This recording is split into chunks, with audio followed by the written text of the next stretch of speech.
Henry Kissinger once said that US foreign policy was something that foreigners believed existed as a coherent strategy, but in reality, it was the accidental byproduct of interagency rivals within the city of Washington, D.C. And I think the recent performance of the Biden administration bears that out. You've got to remember that the president himself is an old man. His ability to sustain the workload of the most powerful man in the world is at least open to question. Much of the day-to-day decision-making is going on further down the chain of command. The National Security Advisor, Jake Sullivan, is someone with experience of academia and Washington staff jobs. He is a relatively young man for such an important job. And I think it's fair to say that the Pentagon was doing one thing with respect to Afghanistan, and the State Department was doing another. And that's a simplification. The withdrawal from Afghanistan was, of course, a long time coming. Barack Obama had wanted to do it and had been overruled by the military. Donald Trump said he was going to do it, did a deal with the Taliban, a pretty bad deal, but it was left to Joe Biden to execute. And I think it's fair to say they executed it badly. And they executed it badly mainly because the message went to the military: get everybody out by the president's deadline. That's your mission. And the military said, yes, sir. And they executed the mission. Nobody really seems to have thought through where that would leave not only American civilians, but all the different people in Afghanistan who had been involved in helping the US and its allies over 20 years. And the result was a total fiasco. Avoidable, as I think you said, unnecessary in my view, because I don't think it was beyond the bounds of possibility to maintain a relatively small force in Afghanistan and prevent the Taliban from taking over the country. But the net result is that after 20 years of massive effort, huge expenditure, the United States has been defeated along with its allies, and the Taliban have won. So that's part A of the story, and part B is a completely different thing that is unrelated to that. No matter what anybody tells you, it's essentially unrelated. The people working on China on the National Security Council, people like Kurt Campbell and Rush Doshi, have been quietly working away at a strategy of containment of China, which is essentially diplomatic and military in nature, but is predicated on the idea that you need alliances, new alliances, to contain China. One of these, which had already been discussed, was the Quad with, of course, Japan, India, as well as Australia. But AUKUS, or as it was briefly known, OSUK, you could see why they dropped that, was a surprise that they successfully sprang on everybody. And you're right, it's an altogether better look than the look of abandoning Kabul to the Taliban. But I don't think these things are related. I think they illustrate the lack of any coherent strategy and the fact that the administration is essentially pursuing contradictory policies in different parts of the world. I'm genuinely looking for your reaction to this. I mean, it came as a great surprise in Australia because there's been rising concern about China and utter dismay at the timetable and also the capabilities of the proposed submarines that we'd ordered from the French. Deep dismay. They'd become a byword in Australia, there's no other way of putting it, for our own incompetence and our feeling that we couldn't get our act together. Whether that was fair or not, that's the way it was perceived.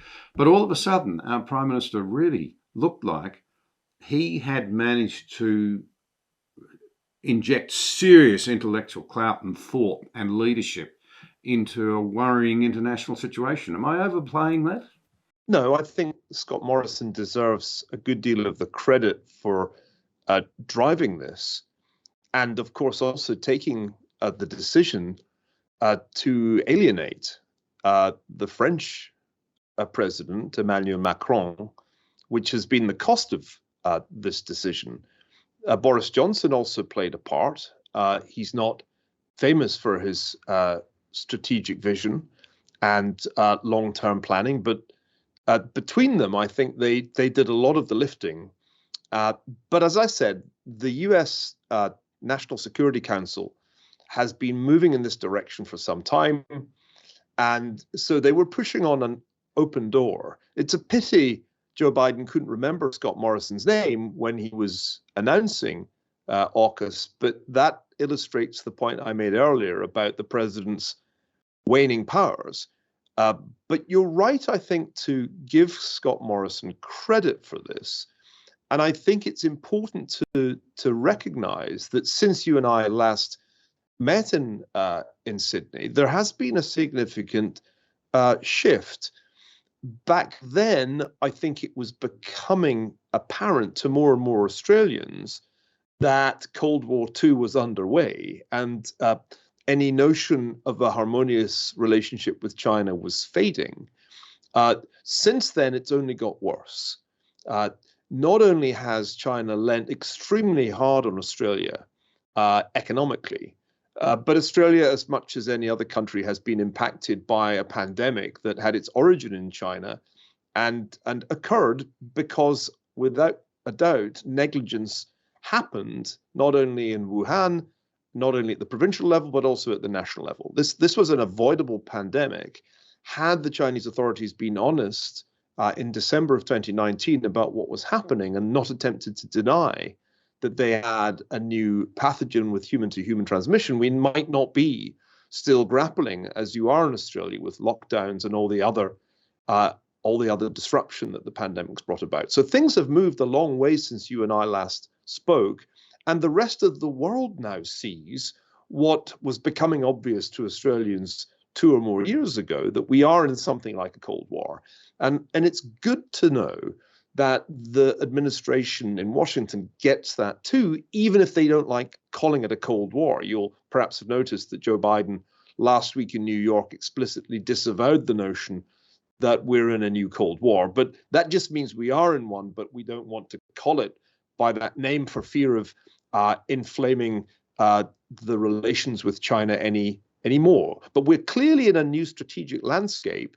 And it's good that we're taking concrete steps, both diplomatic and military steps, to try to have a solution to the problem posed by Xi Jinping and the Chinese Communist Party. And that problem is that they appear to be on some kind of warpath with increasingly aggressive tactics, not just in constructing military and naval bases in the South China Sea, but in threatening Taiwan. And saying again and again that the ultimate objective of Xi Jinping is to bring Taiwan under the control of Beijing, of the Chinese Communist Party. This is a dangerous road that China's going down. And the best way to prevent this leading to conflict is to create some kind of deterrence. Deterrence needs to have a diplomatic and a military dimension to it. And showing China that it is increasingly isolated, that in the region and globally, the United States has allies and has a strategy is extremely important.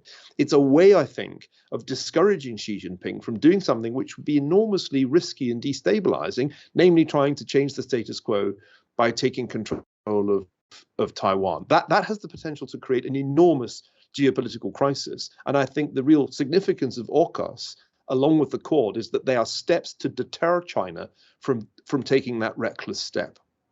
Thank you for watching this episode.